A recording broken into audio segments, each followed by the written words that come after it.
Assalamualaikum warahmatullahi wabarakatuh. Kembali berjumpa dengan saya di channel Abizar Maulana, masih di kisah nyata dalam cerita. Sebelum kita masuk ke dalam ceritanya, seperti biasa, kembali mengingatkan jangan lupa subscribe dan tekan ikon loncengnya serta like dan share untuk mendapatkan cerita terbaru dari channel Abizar Maulana. Mari pasang headsetnya, seruput minumannya, tegakkan sandaran tempat duduknya, kita masuk ke dalam ceritanya. Inilah kisah nyata dalam cerita Kereta Gaib.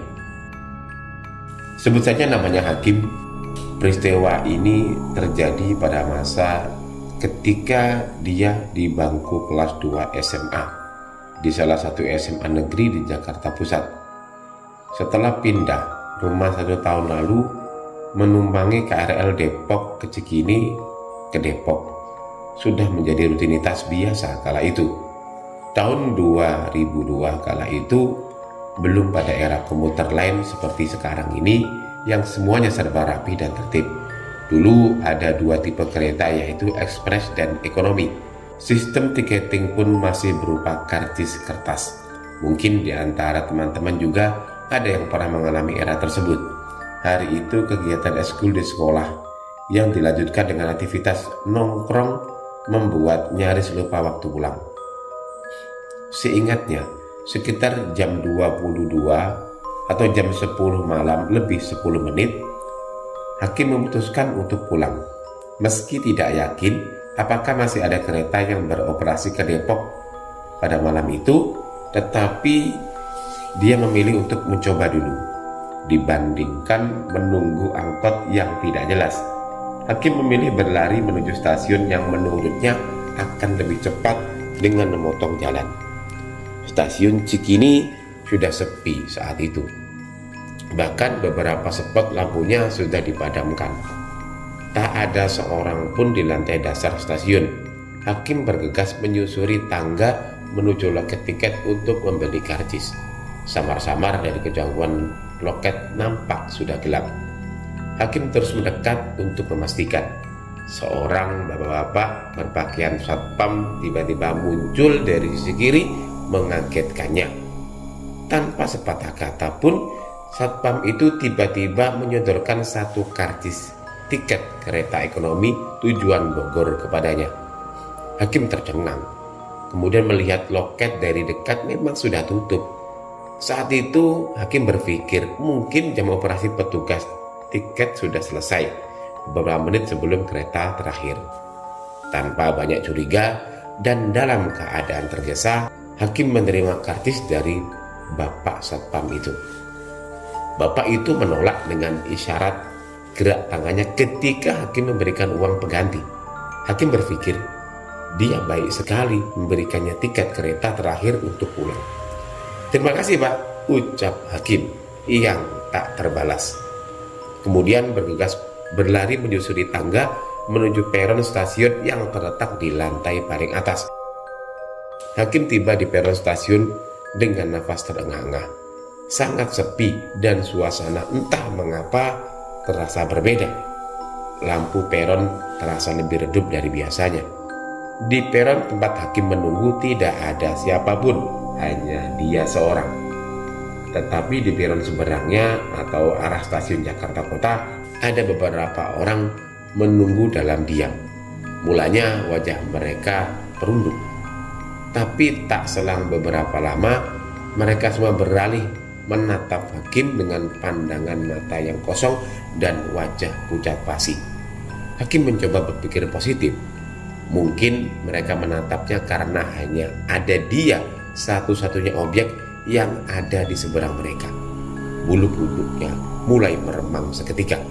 Hakim merasa gelisah berharap keretanya cepat datang. Karena suasana pada saat itu benar-benar tidak enak. Mana sendirian pula. Selain perasaan yang mulai gak enak, Hakim mulai tak nyaman diperhatikan sedemikian tajam.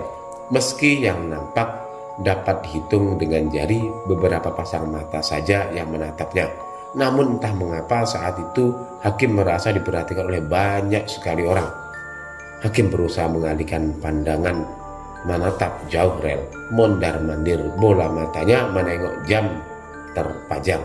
Sampai pukul 11 lebih 10 menit yang dinanti akhirnya datang.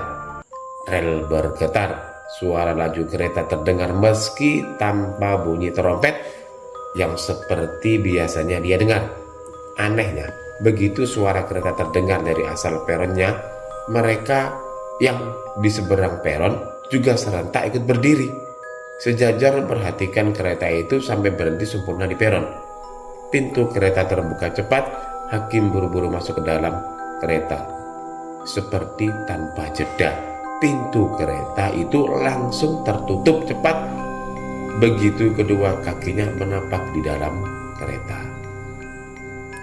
Mulanya Hakim bernapas lega dan tidak memikirkan hal itu karena rasanya ingin segera pergi dari situ. Sungguh suasana kala itu di stasiun Cikini sangat berbeda dari biasanya. Namun ternyata keputusannya memasuki badan kereta ternyata tidak lebih baik dibandingkan dengan duduk diam di peron bersama manusia-manusia aneh itu sampai pagi. Rangkaian gerbong kereta yang Hakim masuki tidak ada penumpang lain. Karena masih kepikiran kejadian tadi di stasiun, Hakim melangkah menyusuri gerbong kereta, mencoba mencari gerbong yang terisi penumpang lain.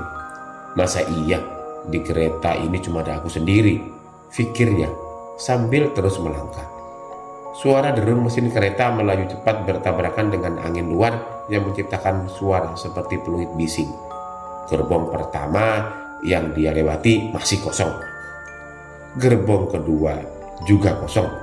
Dan gerbong ketiga pun masih kosong juga. Baru pada gerbong keempat, Hakim bisa sedikit menghela napas lega. Karena di gerbong keempat ini agaknya Hakim sudah hampir berada di rangkaian kereta kedua paling akhir.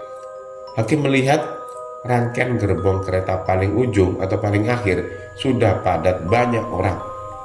Cuma yang buat Hakim bingung, di sana orang-orang sampai penuh sesak. Dan semua orang pada berdiri. Padahal di gerbong yang dia tempati saat ini, yakni setelah gerbong terakhir itu, masih banyak kursi kosong. Tapi karena fisik sudah capek, Hakim tidak terlalu memikirkan dan memilih untuk duduk di kursi paling sudut dekat dengan pintu. Beberapa orang yang ada di baris sisi kiri, kanan, dan di hadapannya duduk dengan wajah tertunduk. Mungkin sama pada lelah, pikirnya. Perasaannya mulai kembali tak nyaman begitu menyadari bahwa mereka semua berpakaian dengan warna yang sama, yakni warna putih. Lagi-lagi Hakim mencoba berpikir positif. Mungkin kebetulan saja. Penasaran? Lalu Hakim mencoba memperhatikan mereka satu persatu. Ketakutan dan rasa panik menyerangnya secara bersamaan begitu melihat wajah mereka semua pucat basi dengan bibir berwarna biru, mirip seperti yang dia lihat di stasiun sebelum dia naik ke kereta api. Hakim merinding hebat. Belum juga berlari, tapi jantung sudah berdetak cepat. Kaki-kakinya melemas, pikirannya terus menerka-nerka segala yang buruk dan jelek. Hakim memejamkan mata, mencoba mengambil alih tenang, tetapi nafasnya terus menderu cepat. Hakim mengucap, "Astagfirullahaladzim."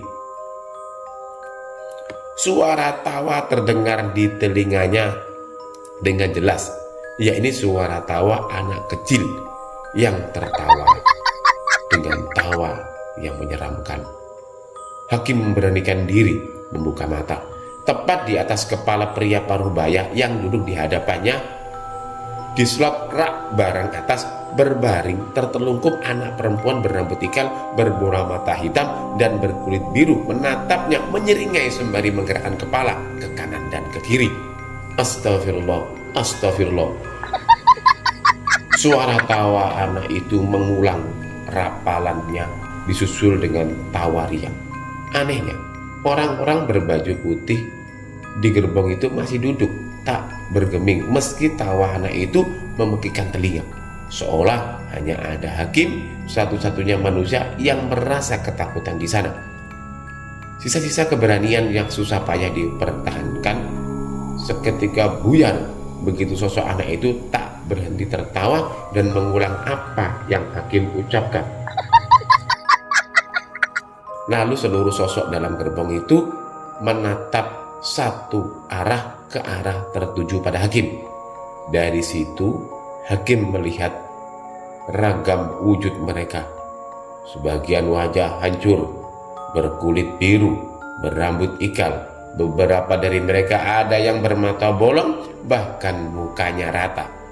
Kereta melaju dengan cepat, bahkan tidak berhenti melewati stasiun demi stasiun. Hakim panik, tak tahu apa yang harus dia lakukan selain berdoa dan menghindar.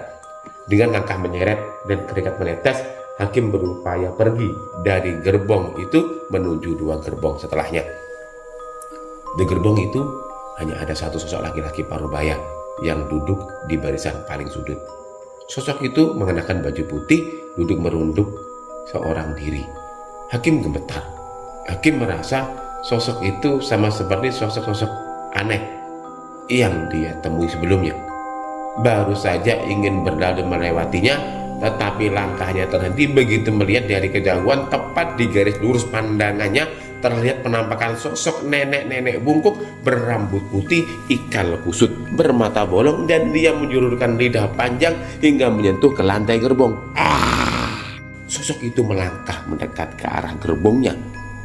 Kala itu Hakim merasa hidupnya akan selesai. Tubuhnya benar-benar lemas. Rasanya seperti mau pingsan tapi nggak pingsan-pingsan. Mau lari tapi bingung. Depan belakang mentok. Hakim memilih untuk berdiri di depan pintu kereta. Saat itu Hakim melihat kereta sudah melaju kencang melewati stasiun Pondok Cina, tapi tidak juga berhenti. Tak henti sampai di situ. Berikutnya sosok lelaki parubaya yang duduk di barisan paling sudut tadi seketika menoleh melotot ke arahnya. Wajahnya pucat pasi, dia melotot tajam kemudian menyeringai. Yang terjadi berikutnya benar-benar membuat Hakim merasa nyaris kena serangan jantung karena panik melihat kepala dari sosok laki-laki parubaya itu terlepas dan menggelinding ke arahnya. Hakim lemas bukan main. Semua rapalan ayat-ayat doa dia baca acak. Hakim hilang fokus. Ditambah sosok nenek-nenek bungkuk berlidah panjang itu semakin mendekatinya.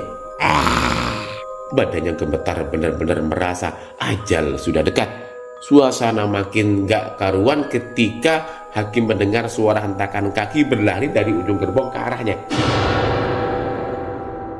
Hakim tidak berani menoleh sama sekali. Hakim berdiri tegak, lurus di hadapan pintu kereta. Suara derap lari itu semakin dekat. Lari, lari! Suara sentak. Seorang wanita bergaun entah bersumber dari mana. Hakim sudah tidak punya nyali lagi untuk menoleh ke arah manapun. Matanya menatap ke arah luar gerbong karena hanya arah pandangan tersebut yang terapan menurutnya saat itu. Lari! Sentak suara wanita itu lagi. Tiba-tiba kereta berhenti dan pintu gerbong terbuka. Hakim buru-buru keluar dan tubuhnya roboh ke bawah. Kereta itu kemudian berlalu cepat begitu saja. Ternyata Hakim turun di stasiun Depok, di tempat tujuannya, dan tak mau ambil pusing dulu dengan apa yang terjadi padanya di kereta itu. Saat itu menyelamatkan diri adalah hal yang pertama yang harus Hakim lakukan. Hakim buru-buru beranjak mencari pintu keluar, tapi stasiun Depok kala itu sudah gelap. Pintu keluar juga sudah tergembok. Hakim berjalan menyusuri sisi rel untuk bisa keluar di persimpangan. Hakim berjalan menyusuri rel untuk bisa keluar di persimpangan jalan di depan. Seingatnya, ada portal penyeberangan di sana. Hakim baru bisa bernapas lega ketika kendaraan-kendaraan yang berlalu lalang sudah bisa terlihat. Hakim keluar di persimpangan rel dan menepi di gerobak gorengan yang sedang mangkal. Pak Iting, nama tukang gorengan itu, menegurnya karena dia melihat Hakim berjalan menyusuri rel dari ujung sebelum stasiun Depok. Mas, Ngapain jalan malam-malam di tengah rel? Dari mana? Tegur Pak Iting. Hah? Saya naik kereta kok, Pak. Dari Cikini, tadi turun di stasiun Depok. Jawab Hakim. Apaan? Orang mas saya liatin jalan kaki dari ujung jalan sana sampai di sini. Mas sepanjang rel hanya berjalan kaki. Hakim kembali menjelaskan kalau dia tadi naik kereta dari Cikini. Ah, mas ada-ada aja. Dari tadi saya nggak lihat kereta lewat sini, mas. Tegas kembali Pak Iting. Hakim shock. Teringat rangkaian peristiwa yang dia alami barusan. Di sini Hakim baru sadar. Dia merasakan nyeri di sekujur badan, lengan, dan kaki. Dia melihat bahu dan kaki-kakinya penuh luka lebam biru. Demikian cerita pada kesempatan kali ini. Tetapi yang perlu kita ketahui, kereta gaib itu memang ada dan eksis pada masanya. Terkait kereta api, Indonesia punya banyak histori panjang dan peran penting pada zaman penjajahan. Ada satu kereta yang memang kala itu khusus mengangkut para tahanan yang disiksa. Bahkan beberapa dari mereka ada yang meninggal di perjalanan. Konon gaib yang sifatnya merekam dan mengkopi ini menjadi landasan awal adanya kereta gaib yang menghantui bersama jiwa-jiwa yang tidak tenang, yang pada eksistensi mereka ingin diakui bahwa mereka itu ada. Banyak hal menarik tentang cerita seperti itu pada masanya. Sekian dulu. Semoga cerita ini menarik dan bisa menghibur atau mengisi waktu kosong dari teman-teman semua. Apabila ada salah kata dalam berucap, mohon maaf yang sebesar-besarnya. Sampai jumpa pada video selanjutnya. Dari saya, Assalamualaikum warahmatullahi wabarakatuh.